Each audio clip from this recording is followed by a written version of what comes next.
सूर्य आराधना का सबसे बड़ा पर्व है छठ। कार्तिक शुक्ल पक्ष के षष्ठी को 4 दिनों तक मनाया जाने वाला ये वो महापर्व है जिसमें भगवान भास्कर की आराधना की जाती है।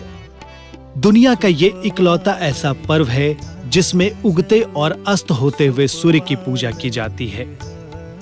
सूर्योपासना का यह अनुपम लोक पर्व मुख्य रूप से बिहार, झारखंड, पूर्वी उत्तर प्रदेश और नेपाल के तराई क्षेत्रों में मनाया जाता है।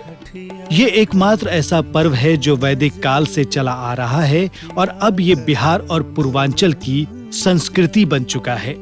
लेकिन अब ये महापर्व बिहार और पूर्वांचल के घर और घाटों से निकलकर पूरे देश में और साथ ही साथ विदेशों में भी मनाया जाने लगा है। छठ का ये महापर्व मुख्यतः भगवान भास्कर, उषा, प्रकृति, जल, वायु और उनकी बहन छठी मैया को समर्पित है। ये ऐसा महापर्व है जिसमें किसी भी तरह के मूर्ति पूजा का विधान नहीं है। नहाय खाए से शुरू होकर उगते हुए सूर्य को अर्घ देने के साथ इस कठोर महापर्व का समापन होता है। इसे कठोर पर्व इसलिए भी कहा जाता है क्योंकि इस पूजा में स्वच्छता, शुद्धता का विशेष ध्यान दिया जाता है। साथ ही जो व्रती होती हैं, वो निर्जला रहकर इस व्रत को करती हैं। इतना ही नहीं, जो भी महिला या पुरुष छठी मैया को चढ़ने वाले प्रसाद बनाने में सहयोग करते हैं, उन्हें भी प्रसाद के बनने तक उपवास रखना होता है और स्नान ध्यान करने के बाद ही उन्हें इस आयोजन में लगना होता है। 4 दिनों तक चलने वाले इस महापर्व की शुरुआत होती है नहाय खाए के साथ। व्रतियों के लिए इस दिन का विशेष महत्व होता है। हालांकि इस दिन पूजा की प्रक्रिया कठिन नहीं होती। इस दिन व्रती स्नान ध्यान कर पहले तो आत्मशुद्धि करती हैं, फिर मिट्टी के चूल्हे पर आम की लकड़ी जलाकर अरवा चावल, चने की दाल और लौकी की सब्जी बनाती हैं और प्रसाद के तौर पर इसे ग्रहण करती हैं और घर के बाकी सदस्य भी प्रसाद स्वरूप इसका ग्रहण करते हैं। इसके साथ ही व्रती इस दिन खरना की तैयारी में लग जाती हैं, जो छठ महापर्व का दूसरा दिन होता है। खरना के दिन सुबह से ही व्रती इसकी तैयारी में जुट जाती हैं। पूरे दिन उपवास रखती हैं और शाम के नवेद के लिए तैयारियां करती हैं। ये नवेद भी खास होता है। इस दिन गुड़ और चावल की खीर बनाई जाती है।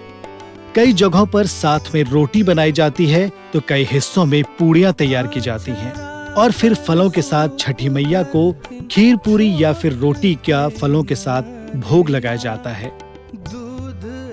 खरना का पूजा संपन्न होने के बाद व्रती शांत माहौल में सबसे पहले प्रसाद ग्रहण करती हैं और फिर उसके बाद परिवार के बाकी सदस्यों में इसका वितरण किया जाता है।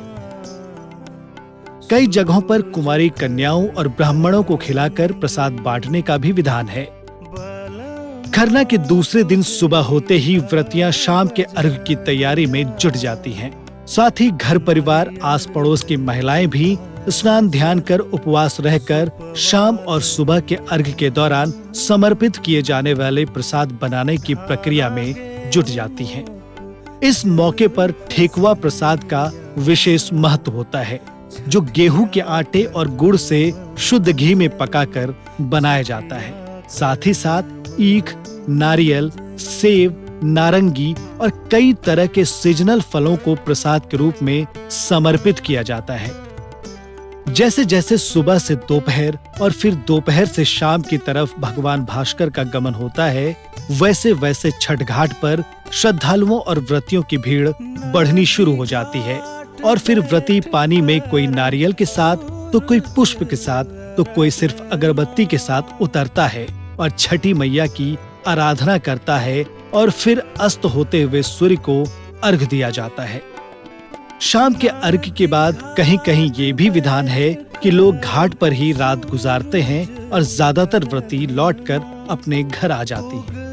उसके बाद तड़के सूर्योदय से पहले एक बार फिर सभी का घाट पर आगमन होता है और पूरे विधि विधान के साथ व्रतियां पानी में उतरकर छठी मैया और भगवान भास्कर की आराधना करते हैं और फिर उगते हुए सूर्य को अर्घ दिया जाता है और इसके बाद 4 दिनों तक चलने वाले इस महापर्व का समापन हो जाता है।